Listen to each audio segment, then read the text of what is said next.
Welcome back to the Canadian Falls Prevention Virtual Conference, Day 3. My name is Kathy Belton, and I'll be your moderator for today's session. Before we get started, I have some quick housekeeping items to run through. We have muted each of you, but we encourage you to ask questions in the Q&A box and to pose any questions that you have. And to let me know who the question's going to, whether it's Kathy or Susan. We also have an IT team standing by in case of any technical difficulties. Please let us know in the chat box if you're having difficulties with either visuals or sound, and we'll do our best to help you out. There will be a short survey at the end of this session.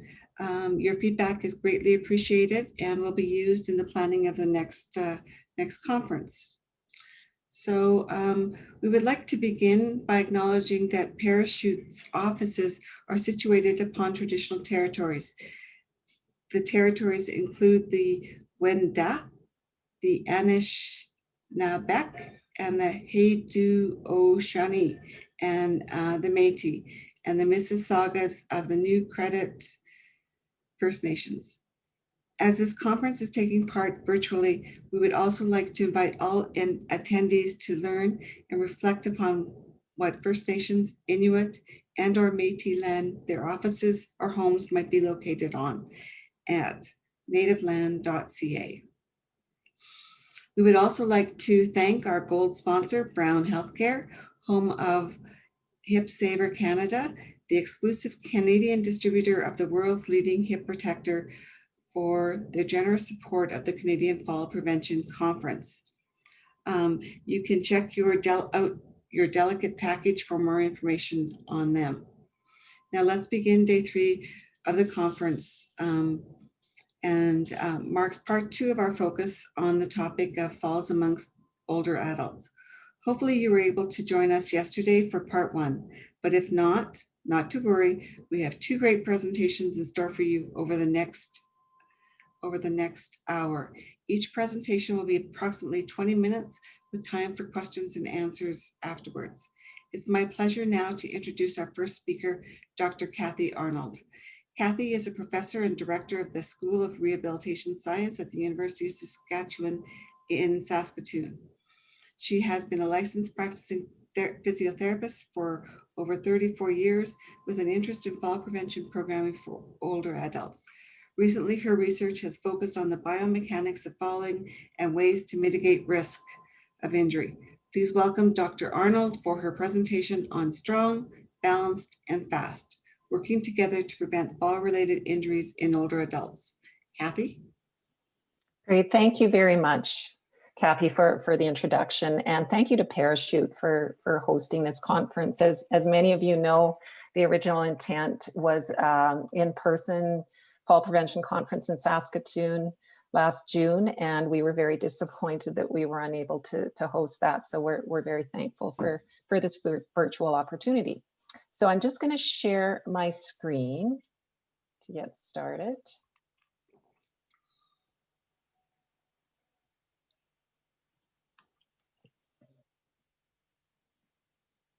All right, so you should be seeing the title there. So strong, balanced, and fast, together we can prevent fall injuries. The title actually derived from a knowledge translation event that we ran just about a year ago, which was a community event to talk about a series of studies that we had been doing and projects over the last 7 years and getting community feedback. So it's going to be a quick cruise through these projects in the 20 minutes. I first would like to acknowledge the territory that I'm on in Saskatoon, which is Treaty 6 territory and homeland of the Métis, and pay respect to First Nations, Métis, and all First Peoples of Canada, reaffirming our relationship with one another. So I'm actually going to start off with a short video. This was a video that was produced by the Saskatchewan Centre of Patient-Oriented Research, which has been sponsoring our research over the last couple of years. And they produced this video as part of that knowledge translation event. And it gives you a little bit of synopsis of some of my background and the reason for the research that I do, and also introduces some of our team. So it's about a 5-minute video.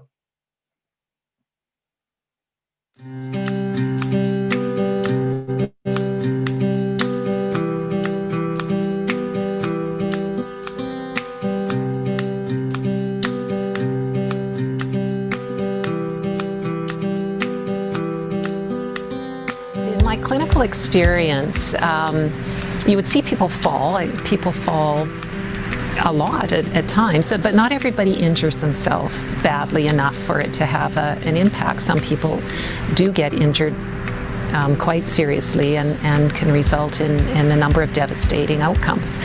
And so it made me think about, yes, we're trying to prevent the fall from happening, but what we really want to make sure is that we're trying to reduce the risk of serious injury. Injuries related to falls are the leading cause of hospitalizations for older adults. So 77% of all hospitalizations for injuries are due to falls in older adults. And they're expecting that to increase because the number of older adults in the province is also increasing. 40% of long-term care admissions are also due to falls, which is quite a high number. And we do know for some of the serious injuries like hip fractures, for example, that only about 40% will return back to the community after that hip fracture. And so that can be a really devastating incident for older adults because it often means that they have progressed down a path that will increase their frailty and loss of quality of life. I have a sister who's 92 now, and I've watched her deteriorate to the point where she needs a walker, and even with a walker, she's very unsure. And so as I think about the people in this program and what might happen to them in the future, I'm hoping that it will help them remain more independent as they age. It gave me an insight into information that a lot of people don't have access to, that is really vital in terms of trying to prevent falls and maintain strength, maintain good health. We know that this project in particular has really shown that and validated what we've already known, that we need to keep people as active and both physically and emotionally as possible to prevent falls and injuries related to falls. So really I hope that the spread of the information and the knowledge and through the collaboration that we can inform the policymakers and the senior leadership so that we can actually have the spread and the buy-in to make some of these things part of our everyday practices to improve patient care.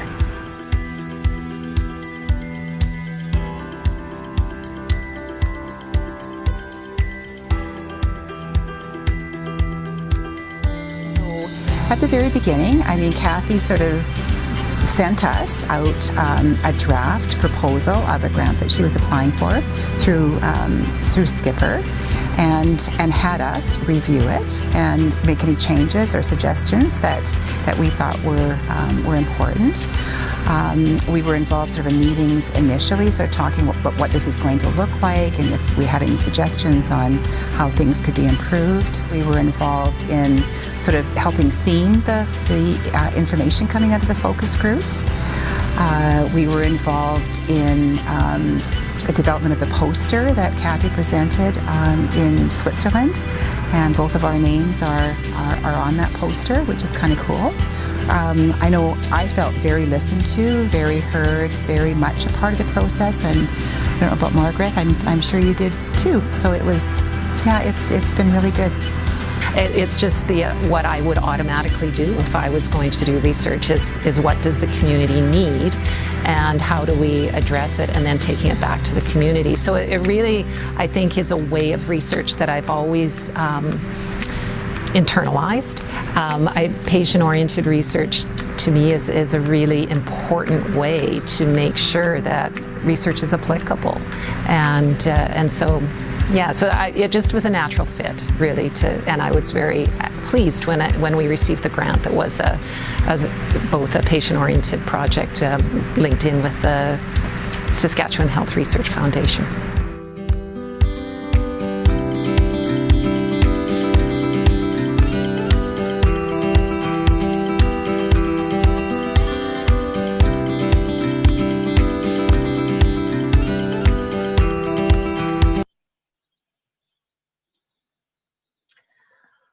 All right, so that video is actually a combination. We have several other videos that are posted on our website. I'll give you that information at the end. So the purpose of today's presentation is to give you a quick synopsis of really a 7-year journey that I've had many partners and collaborators, but I just wanted to acknowledge Dr. Joel Lanava, who's from the College of Kinesiology. He's a biomechanical engineer, and he has been an incredible support for me in a lot of the work that we've been doing in the last several years. So I've got some acronyms here: FAST, not FOOSH, and this was a little acronym that we developed as we began to explore. A lot of work that I've done recently has been looking at falling on the outstretched hands, so that forward fall and reaching out the hands and landing, and I'll explain why that focus in a minute. And then we developed an intervention called FAST, or Fall Arrest Strategy Training, and I've done several studies related to that. So I'm going to give you a little bit of more information on that as well. So some underpinnings, and this was about 7 or 8 years ago that started me thinking along this path. And one of the first ones is the demographic, which is as wide as birth to adulthood when you look at older adults in the age 50 to 100 years. And it became apparent to me with a lot of research that a lot was focused in the age bracket of age 65 to 80 and not really looking at the extremes at each end of that. And we were missing some knowledge. And the other thing that I felt was lacking was some of the sex and gender comparisons, and maybe a little less known about men and fall risk, as a lot of research was focused on women. The second bullet was, emphasized in our keynote speaker on Monday for children, but I know there was a lot of conversation afterwards about that dignity of risk-taking for older adults as well, and risky play in the sense of adults, and that really speaks to me and my clinical background as I became uncomfortable in a lot of messaging that did not allow people to take risk, to be engaged in recreational activities and other activities that had a risk of falling. And the other piece to that was that we can't prevent all falls, nor should it probably be our goal to prevent all falls, that falls do happen. And the most important sort of piece that we run into problems is the injuries that happen as a result of a fall. So are there ways that we can optimize individuals' health and quality of life so that they can prevent some of the serious injuries related to falls? I had an opportunity also about 7 years ago to spend some time at Simon Fraser University with Dr. Steve Rabinovich and his team. And you're probably aware of the video surveillance data that they have in long-term care and how much that has really contributed to understanding falls. And one of the things that they became aware of quite early in their studies was head impact that was occurring in traumatic brain injury, TBI, which accounts for 32% of hospital admissions, 83% are fall related, and 60% of deaths in older adults. And what they found is from their video surveillance that many falls do have hand impact, and falls that often happen in a forward direction. But that appears to be ineffective to reduce head impact, and we're not really clear on the reasons why. So it got me interested in forward falls. Forward falls are most common in men and women in community dwelling. And that's probably because most falls also occur with walking, and that came out in the Public Health Agency report as well, where about 70% of falls are going to occur with walking. So that forward fall is a fall that is fairly common. Another study in Dr. Rabinovich's lab was published in 2009, and they looked at comparing younger women and older women in a simulated forward type of fall or controlled descent. So they were really just looking at the descent component of landing on the hands, and they wanted to look at differences in energy absorption, and found that older women did absorb substantially less energy than younger women, and proposed that some of that might be due to strength differences, but it does put older women at greater risk of upper extremity fracture and other injuries. So we wanted to take that a next step forward. So on the right side of the screen there is an apparatus that we set up. It took us a couple years actually to get this developed and set the way we wanted. But similarly to Schron et al. Study that looked at the descent, we had the force platforms at an angle, set body distance, able to look at different angles in that controlled descent.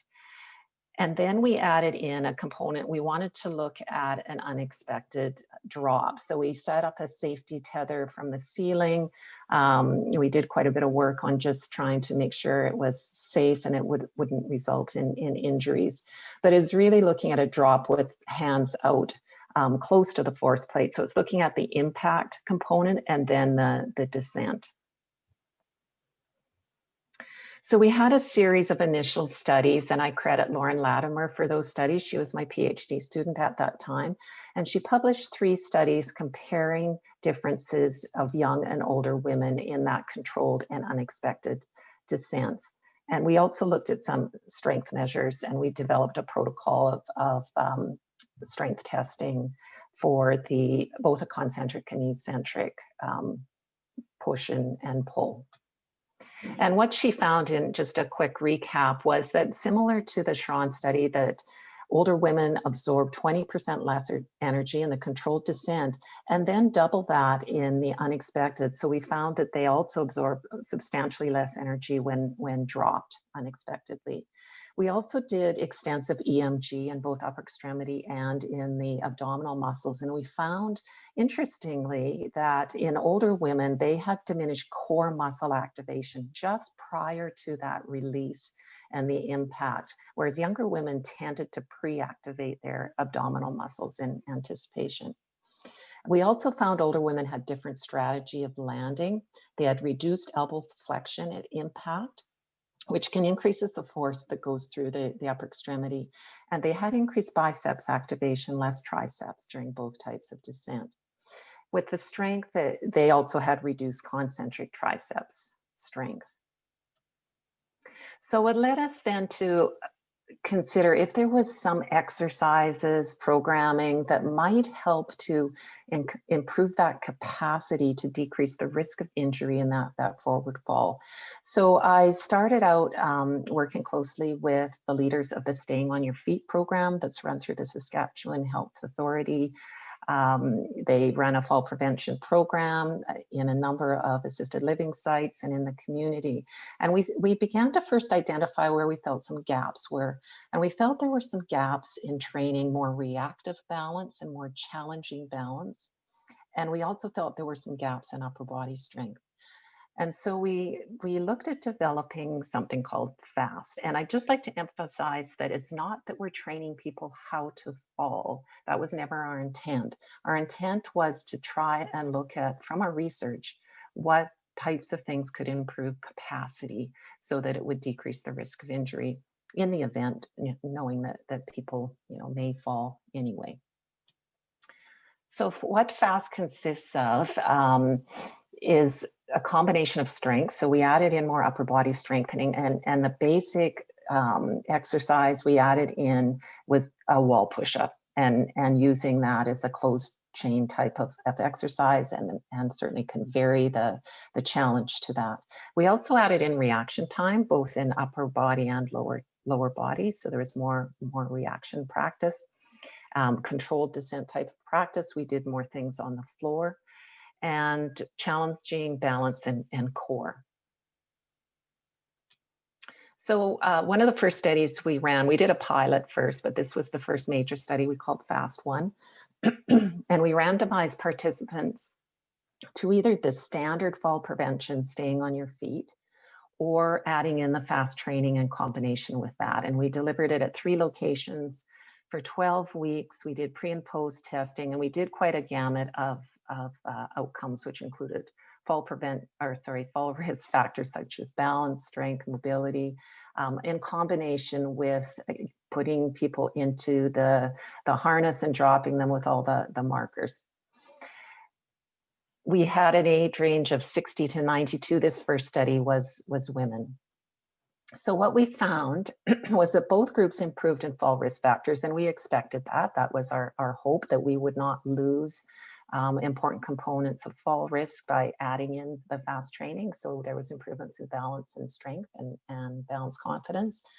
What we did find was that the addition of this FAST training, we saw greater improvement in upper body strength, so concentric elbow extension, as well as reaction time. So we were happy about this. We weren't sure if that training reaction time would result in improvement, but it did.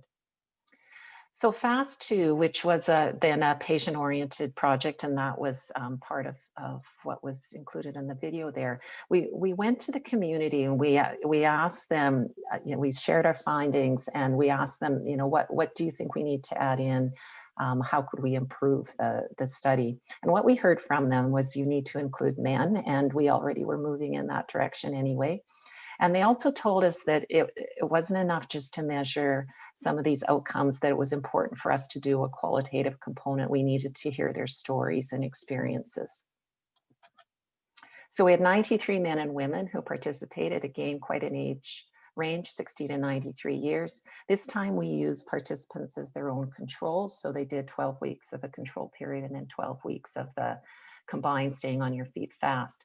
This time we did the programming out in a community. So this is called our field house. It's a huge kind of track area. It gave us lots of space and ability to move around and do lots of fairly challenging activities. We had quite a range of functional ability in that group. And what we found from FAST-2, both men and women improved with the intervention and upper body strength, balance, functional ability. We had focus groups, and I don't have time to kind of go through all the themes, but this was a very interesting. We were looking at gender differences and reasons for participating, and that was the poster that I had presented at a conference in Switzerland. But the title of that was "It's a Macho Thing." We found that men participated for different reasons, and a lot of the initial participation was a bit of coercion, I would say, on the part of the females that they came into the program with. We had a hard time recruiting men actually for this study, and they, although a little reluctant to join, really did find benefit with the program, and they liked seeing the results and the outcome, whereas women tended to connect more with the social connection. We also found men demonstrated a different fall arrest strategy in the simulated forward fall that we felt put them at less risk than women. So next steps, we have a few things going on, and we have a master's student right now who's working on some computer modeling. So unfortunately with this simulated setup that we have, it's not real life. It's not like falling and then landing on the floor, but we can't do that, obviously, for safety reasons. So we're looking at how we can simulate that. And now that we have, close to 300 people that we've put through the simulation, we are able to now sort of identify, what would happen if someone had this strength or landed with their elbows flexed versus more extended, and how much risk does that put them in terms of injury. We also have just recently completed a study on yoga, and that's another presentation on Friday. I encourage you to come if you want to find out more. We wanted to target a slightly younger group, so this is age 50 to 70 years, and we used yoga because yoga has very similar pieces to it that the FAST programming does in terms of upper body strengthening, balance, reaction time, control, and core. And we did, again, another gamut of outcome measures, but we found improvements in the strength. We've added in incontinence and bother, as we felt an important one as well. And we also ran focus groups, and again, there were some themes there that have emerged.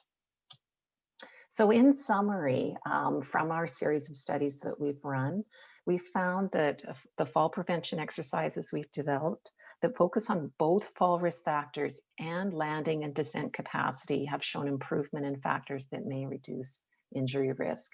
We've seen differences that exist between younger and older women and between men and women that show that older women are at a higher risk of injury in that type of fall.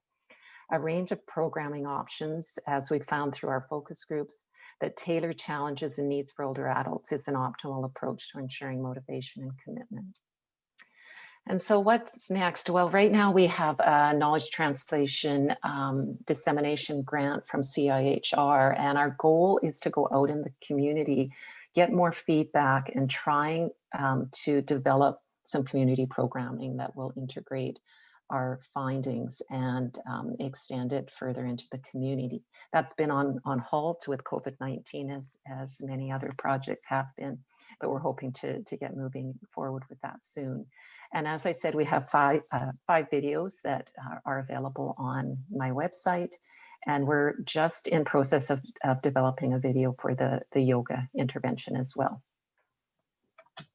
And I'd just like to end by thanking my team and the funding and sponsors that have supported us. Thank you. Well, thank you, Kathy. That was great. Just trying to turn on my camera here. That was great, Kathy. Does anybody have any questions for Kathy? I have one question, Kathy. With the yoga program, did you have trouble enrolling men in yoga? We actually targeted the yoga for women in the study, but it was a yoga program that was open to others. So it was open to the community. And so there were men that did participate in the intervention, definitely less. There were, I'd say maybe maximum 25% that might have been men who came to that. So it's always been, any study that I've run where I've tried to include men, it has been a challenge to recruit them. Okay. And we have some, who can, this is a question from Paul, who can we reach out to about the yoga research program? To you? You can reach out to me. Yes, I encourage, if you're able to come on Friday, the two physiotherapists who developed the program, and they're also certified yoga instructors, they're actually going to do a little bit of demo so you can practice some yoga that they've developed. So yes, but you can direct any questions about the yoga to me. Okay. The other one is, can you copy the link to the video into the Q&A? So people can download it, and can you also post your website again? Yes, to both of those. Okay. And we have several people that are saying thank you because this presentation was very well. How was your presentation? How was your presentation responded to in Switzerland? Yeah, it was, so that was the World Physiotherapy Conference, and it was a good response. You know, I had lots of questions and interest. You know, I think across the world there's not a lot on men's perception of fall prevention and reasons for getting into the program, and how do you motivate men to go in those programs. So it did generate some interesting discussion. And yeah, I noticed one other question. Do you practice getting up from the floor in your classes? Yes, we do. Okay. That's actually a key component of our program. Yeah, it's that ability to get up from the floor after you've had a fall, I think, is one of the things that seniors really grab onto. So yeah. And I have one more question for you before we'll have to close this. In the focus of forward falls and descent, were there considerations of wrist and forearm fractures? And is it similar to the head and TBI injuries seen in Dr. Rabinovich's work in BC? If I understand the question correctly, was the simulated fall a potential risk for, sorry, I missed the first part of the question, Kathy. It's Allison Sterling is asking the question, and it's in the focus of forward falls and descent. Were there consideration of wrist and forearm fractures stats? Oh, yes, absolutely. So that would be one of the most common injuries in that type of fall. So, you know, one of the reasons we were looking at force and energy absorption is that certainly can increase the risk of those types of fractures. And then the head impact question, yeah, similar to Rabinovich, we were looking at that ability to control the descent with the hands would ultimately, or with the arms, would ultimately decrease the risk of head impact. So if you can control that descent better, that there should be less risk of hitting your head. So yes, that is one of the reasons that we wanted to look at that. Okay, Kathy, we have lots more questions for you in the Q&A.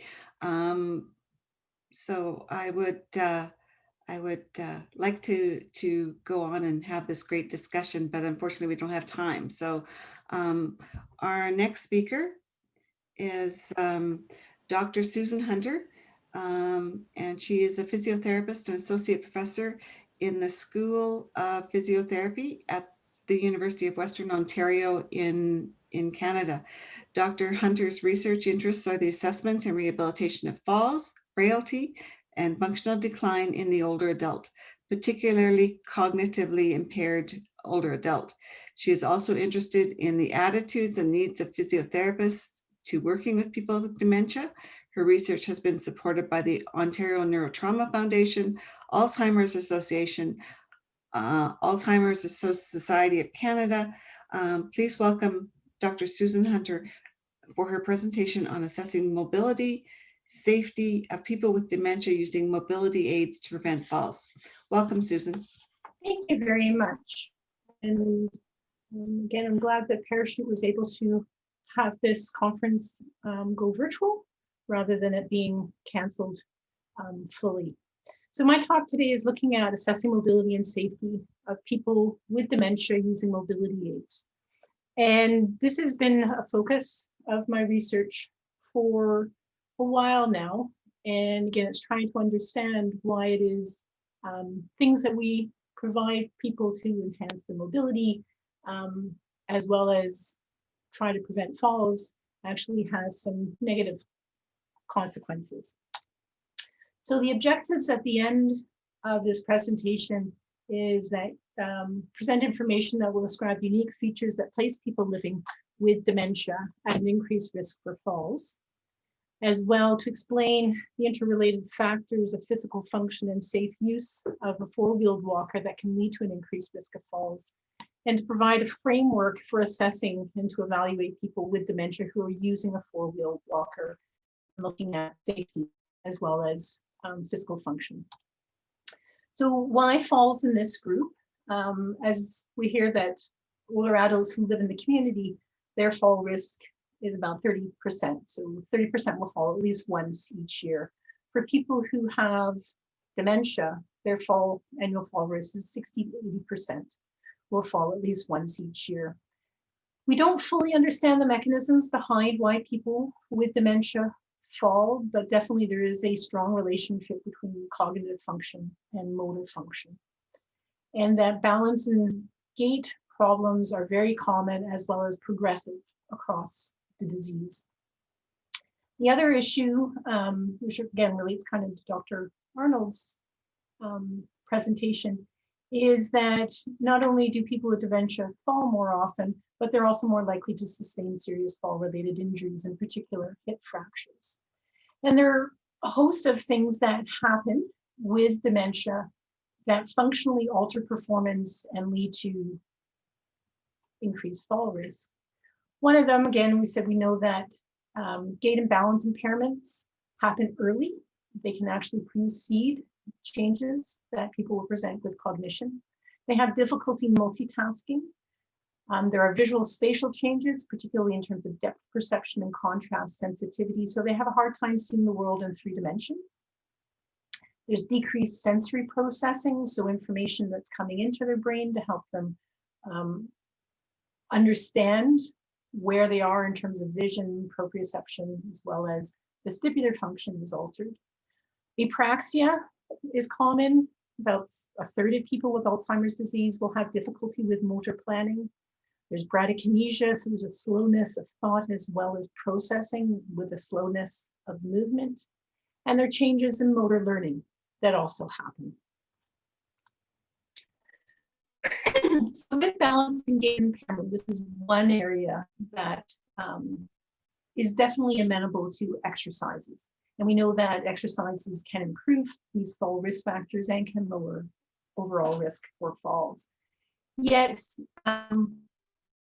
we know that these deficits and the annual rate of decline over time is greater in people who have dementia than cognitively healthy individuals.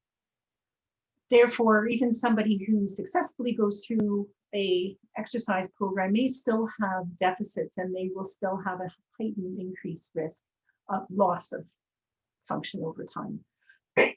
So mobility aids are prescribed to help offset these deficits and to provide greater support, which allows for greater independence, which has tremendous improvements for quality of life. We know that mobility aids improve the quality of gait in the cognitively healthy, but this is the important point that's framed my research in this area, is that amongst people who have dementia, use of mobility aids increases risk threefold. And we've been speaking about Dr. Rabinovich's study.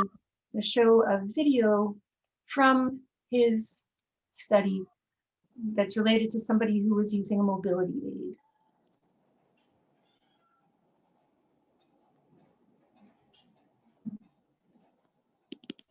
And depending on how those aids are used, they can either help or hinder.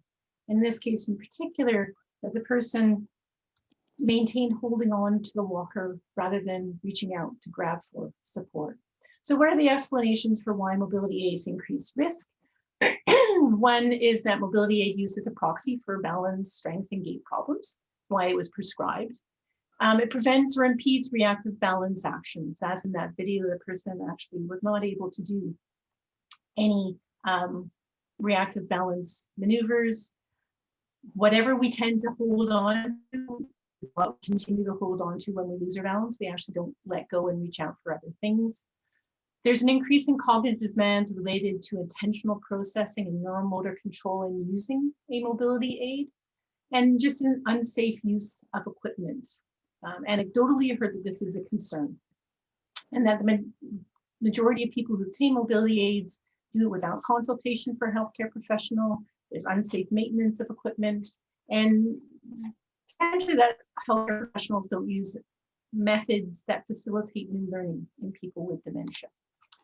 So my researchers looked at this increase in cognitive demands, and we found that use of a mobility aid is a complex motor activity. It requires motor sequencing, coordination, ability to find your path through the environment.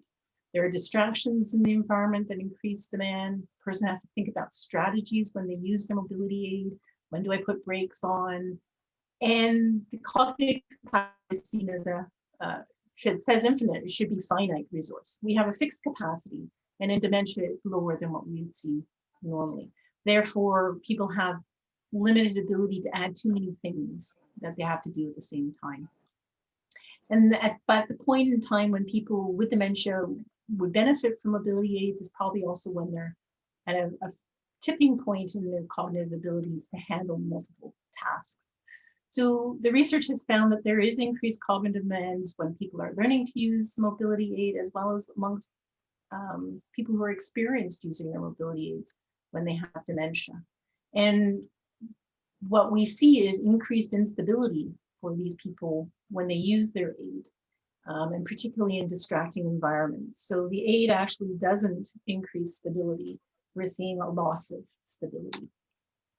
We also interviewed people who use their mobility aids and who have dementia, as well as their caregivers, we found that there were 5 themes. So they definitely acknowledged that there was a need and that they benefited from the use of their mobility aid. They felt they could maintain their dignity in the face of getting older and using the aid. Found the caregivers were the ones who initiated the need to obtain the aid, as well as acquire and ensuring that the person used the aid. There was limited healthcare professional involvement, which is consistent with other research. Half of people had a healthcare provider involved in recommendations, fitting, as well as training, and that there were also environmental and design concerns for people. So not all terrains were easily manageable. Using an aid inside versus outside was also problematic, as well as weight of the aid and being able to put it in and out of vehicles. So what I have to go through is a framework for assessing people with dementia using mobility aids. This is based on research out of my lab and to try to help fill gaps of how can we best address the needs for this group.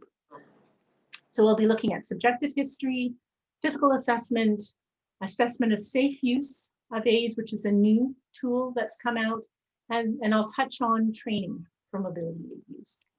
So looking at subjective history, very important that if a person has a caregiver, to ask them to be present, and if they can be,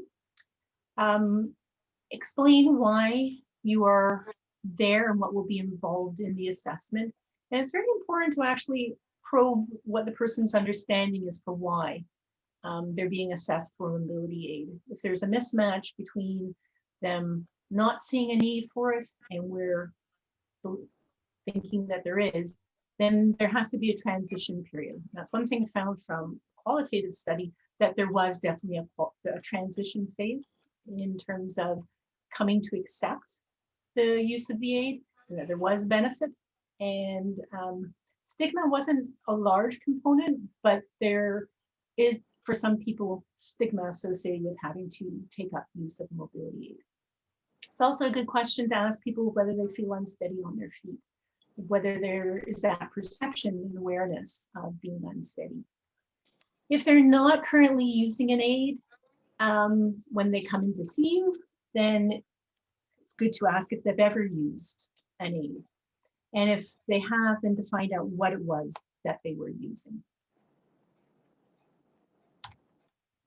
And this part is a bit of a busy slide, but I tried to cover a lot of the main points picked up from, again, the research we did in our lab. So if people were currently using an aid, it was important to ask what aids they were using. And a large percentage of people use more than one aid.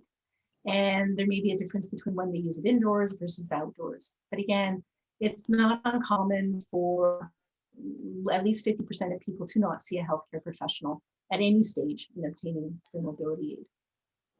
If someone is using a cane, ask questions about how long they've been using it. Was a healthcare professional involved? Did someone size and fit the cane? Did someone teach them how to use it? Did someone train them how to walk with it? As well as, do they feel steadier when they actually walk with their cane? The qualitative research I did with people who had dementia, these were people with mild to moderate dementia, and they still had an appreciation of feeling steadier, feeling better when they used the aid. If using a walker, again, find out what type of walker they're using, how long they've been using it. Was, again, the mobility aid prescribed by a healthcare professional? Again, did someone size it? So somebody might have seen a healthcare professional, but they might have just purchased it, or a family member purchased it for the person with dementia. So it may not be appropriately sized. They may not have been taught how to use it. Does the person use the walker at all times? If not, then what situations do they use it? Again, important to ask if they feel steadier while they're using it. Maintenance is an issue, and it tends to be one that gets overlooked for assistive devices. Do they have any problems using the walker? So that comes to issues about terrain, barriers within the household versus using it outdoors, weight of the walker to be able to lift it in and out of a car. When the other part about looking at subjective history is also looking at history of falls. common reference point is 12 months. And a fall usually needs to be defined so we're all referencing the same thing. Good example or a good definition to use is an unexpected event in which the participant comes to rest on the ground floor, lower level. If they have fallen, find out what they were doing at the time of the fall. Were they using their mobility aid? If yes, do they think the mobility aid contributed to the fall? If they weren't, was it an activity that they would normally use their mobility aid for? And as well, did they hurt themselves? Important thing is that of the complement of balance, gait, and strength assessment scales, a lot of them have not been evaluated in people who have dementia. And this is important because a lot of these scales are very complex. And we need to ensure that we're actually evaluating the physical capacity of the individual and not their ability to understand the tasks. So this is a list of scales that do have established reliability and validity within people who have mild to moderate dementia. So in terms of looking at fear of falling, the Falls Efficacy Scale International and the Iconographical Falls Efficacy Scale are both acceptable. They're also both in the public domain. For gait assessment, you can do gait velocity, 6 meter straight path assessment with a stopwatch. There is a test called the Groningen test, as well as a figure of 8 test. You can attest these with and without use of the mobility aid, as well as dual task testing is asking people to perform tests while they do a secondary cognitive task. And in my experience from my research, I would say do progressively difficult pathways. So doing a straight path or doing it and then doing a figure of 8 and doing it with their mobility aid, without their mobility aid, and then adding in a dual task challenge with their mobility aid, because that will approximate more environmental distractions where the person will have to think across multiple domains, which might distract them. In terms of balance and functional mobility, these 3 tests, again, have established reliability and validity, includes modified clinical tests for sensory integration and balance, step test, as well as a Berg balance scale. These review of these scales was from a systematic review that graduate students did in my class, and that is in press, and it is available online for more detail. Cognitive tests are very important. Global standards are the mini mental state examination or the Montreal Cognitive Assessment. These are not in the public domain, but if you have access to ones that have been completed, they're very informative. They can tell you a lot about an individual's cognitive and perceptual abilities. This is from somebody who had dementia. They have a score of 10 out of 30 on the MOCA, and we can see that they already have perceptual deficits, which can help inform how we are going to deliver or train the information. This person also had 1 out of 6 for orientation and 0 out of 5 for delayed recall. So it's even the components of these cognitive tests that are important, that it can help to shape what the intervention will look like.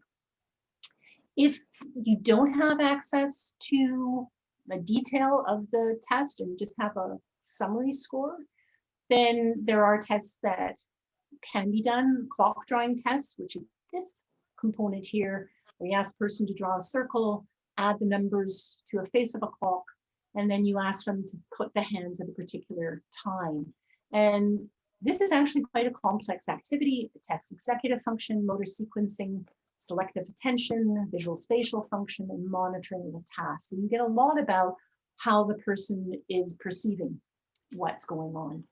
3-step commands are also a good way to look at how many steps are required or can you use in your training. And 5-word delayed recall, again, looks at short-term memory.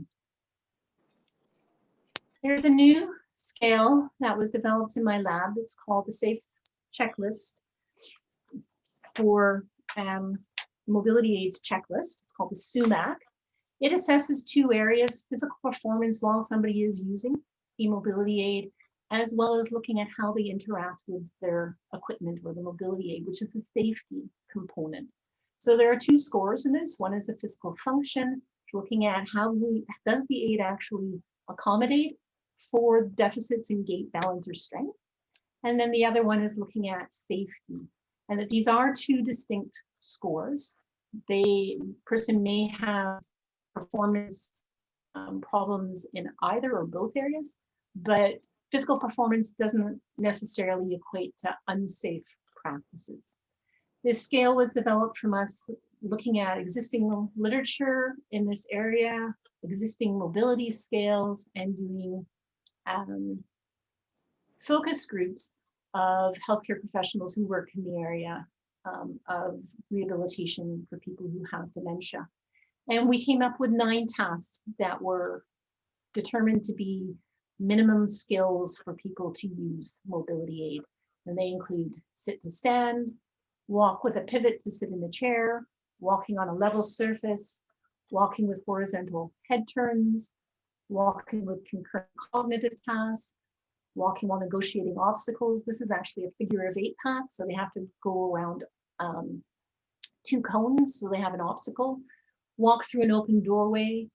The last 2 are the most complex, so it's open, walk through, and close a door that opens away. Walk through and close a door that opens towards. Found that it takes about 10 to 15 minutes to do the test. Standard equipment that's required includes a chair with armrest, 2 cones, and a standard doorway with a door that does not have a self-closing mechanism. You need a space for 6 meters for a straight path for a walk and 3 meters for the figure of 8. With the reliability, we have excellent inter-rater as well as test reliability. And we have minimum scores that we need to see to evaluate change over time. Because dementia is a progressive problem, it's important to be able to have a benchmark to see how things do change over time. So in terms of training, what we have found is that while the neurodegenerative process that underlies dementias is not yet modifiable, motor skills and the ability to adapt walking patterns using a gait aids can potentially be learned. And it's us thinking about dementia from a disability standpoint, in that we have to tailor our delivery of our treatment so that we can tap into the person's potential and intact skills that would allow them to learn how to walk. So that people with particularly Alzheimer's dementia, where most of the research has been done, demonstrate intact implicit motor learning, where you do repetitive online or repetitive practice where there are no errors, and then that slowly becomes an ingrained technique. There's not much literature out there that says how often, how long, when in the disease process is optimal.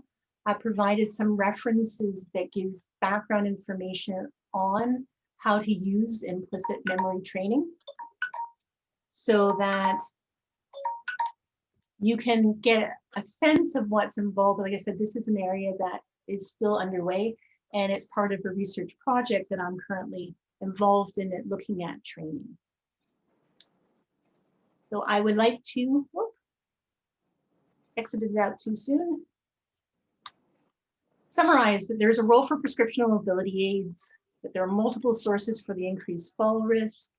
Provision of a mobility aid is not a low risk intervention, therefore we need to be aware that it can increase fall risk. That walking with a mobility is a complex motor task.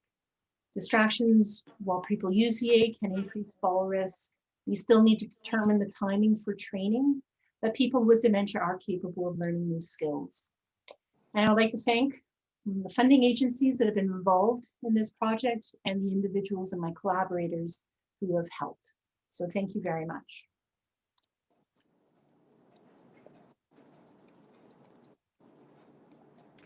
Thank you very much, Susan. We do have some questions. One of them is as a physio, I have always asked clients to have at least one hand on a chair while transferring from sit to stand instead of pulling up using the walker. One of my colleagues who works with clients with cognitive impairments encourages clients to have both hands on the walker when trying to stand. Do you have any information or thoughts on the safest approach for people with cognitive impairment? One, I would say they should not use a mobility aid to pull up from. It's not stable. It will tip. And transitions, particularly sit to stand, has been from Steve Rabinovich's video capture of fall events. That is one of the areas where people are most likely to fall. So yes, they should have their hands on something that's stable, so at least one hand on the chair. But the mobility aid is considered, particularly when it has wheels, it's not a stable support and it's not balanced. It will pull back on them, fall on them. So no, I would say do not pull up from the wall. Okay. Thank you for that. The other question I have in the chat is just curious as why you didn't include the tug and the tug dual test in your testing. It's because it does not have proven reliability or validity within the population of people who have dementia. So that listing is, I said, all where the research does currently support use of those tools. The tug is actually a 6-step command. So it's very complicated and it's not uncommon for people to forget to turn around and come back. So the listing reflects, one, that there's a limited number of studies that have actually looked to establish reliability and validity in people who have dementia. And that those that have been done is a smaller collection of all possible tools. But the tug is a very complex motor task. And I would say for people who have more than mild cognitive impairment, it's not an ideal tool. It's too complex. The last question that we have time for today is it better to introduce walking aids earlier in the trajectory to allow them to learn how to use it rather than waiting until cognitive declines? Great. So intuitively, that would be the case. The more or the less impairment there is should facilitate learning of new skills. Unfortunately, most people don't need the walker earlier in the disease process. And for all older adults, using a walker is associated with aging and has a lot of stigma. It's not something that people necessarily readily embrace having to use. So I do think, and again, this is another area we still need to establish, that disease severity will impact quality of learning. And what that threshold is, I don't know, but I would say definitely for people who have mild impairment, they should be able to learn okay. So when they need it, introduce it at that time.